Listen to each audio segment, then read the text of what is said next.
आदरणीय प्रधानमंत्री जी और खेल मंत्री जी, आपको मेरा नमस्कार। पिछले साल रेसलिंग फेडरेशन के इलेक्शंस हुए, उससे अगले ही दिन बृजभूषण की बेहूदगी और दबदबे को आपने और पूरे देश ने देखा, जिससे दुखी होकर और बड़े परेशान मन से मुझे अपनी कुश्ती को त्यागना पड़ा। उसके बाद सरकार ने रेसलिंग फेडरेशन को सस्पेंड कर दिया, लेकिन कुछ ही दिनों में रेसलिंग फेडरेशन ने फिर से अपनी गतिविधियां चालू कर दी। इस पर हाई कोर्ट ने कहा, सरकार द्वारा सस्पेंडेड फेडरेशन कोई भी गतिविधियां कैसे संभाल सकती है। तो हाई कोर्ट ने उन गतिविधियों पर रोक लगा दी, लेकिन रेसलिंग फेडरेशन ने हाई कोर्ट के एक भी आदेश का पालन नहीं किया। हाई कोर्ट ने फिर से फटकार लगाई तो उन्होंने बच्चों को आगे कर दिया।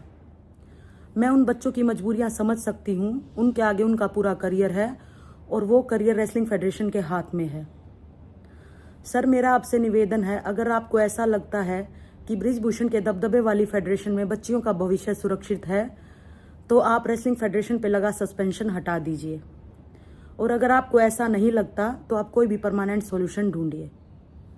और पिछले कुछ दिनों से बृजभूषण से जुड़े लोगों की मेरे पास धमकियां आ रही हैं कि आप नॉर्दर्न रेलवे में बच्चों की भर्तियां देखती हैं, आप पर भी भ्रष्टाचार के आरोप लगा दिए जाएंगे। सर, मुझे उन धमकियों का कोई फर्क नहीं पड़ता। मुझे दुख होता है रेसलिंग के खराब भविष्य को देख करके। सर, मेरा आपसे निवेदन है, हमारी कुश्ती को बचाइए। धन्यवाद। देश की स्टार कुश्ती पहलवान साक्षी मलिक ने पीएम नरेंद्र मोदी और गृह मंत्री अमित शाह से अपील की है कि अगर उन्हें लगता है कि बृजभूषण शरण सिंह के दबदबे वाले रेसलिंग फेडरेशन में अगर महिला कुश्ती खिलाड़ियों का भविष्य सुरक्षित है, तो वे उस पर लगे सस्पेंशन को हटा दें। अगर नहीं लगता तो इसका कोई परमानेंट सॉल्यूशन ढूंढा जाए। आदरणीय प्रधानमंत्री जी और खेल मंत्री जी, आपको मेरा नमस्कार।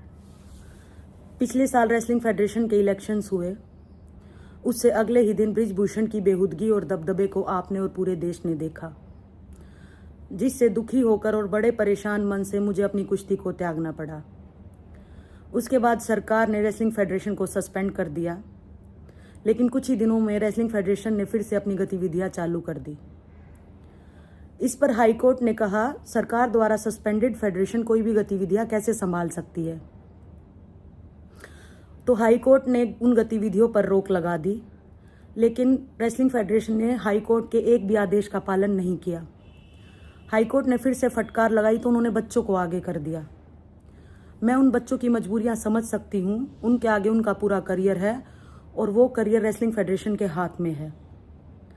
सर, मेरा आपसे निवेदन है, अगर आपको ऐसा लगता है कि बृजभूषण के दबदबे वाली फेडरेशन में बच्चियों का भविष्य सुरक्षित है, तो आप रेसलिंग फेडरेशन पे लगा सस्पेंशन हटा दीजिए।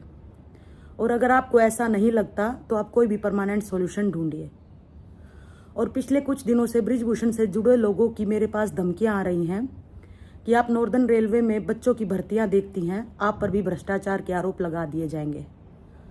सर, मुझे उन धमकियों का कोई फर्क नहीं पड़ता। मुझे दुख होता है रेसलिंग के खराब भविष्य को देख करके। सर, मेरा आपसे निवेदन है, हमारी कुश्ती को बचाइए। धन्यवाद।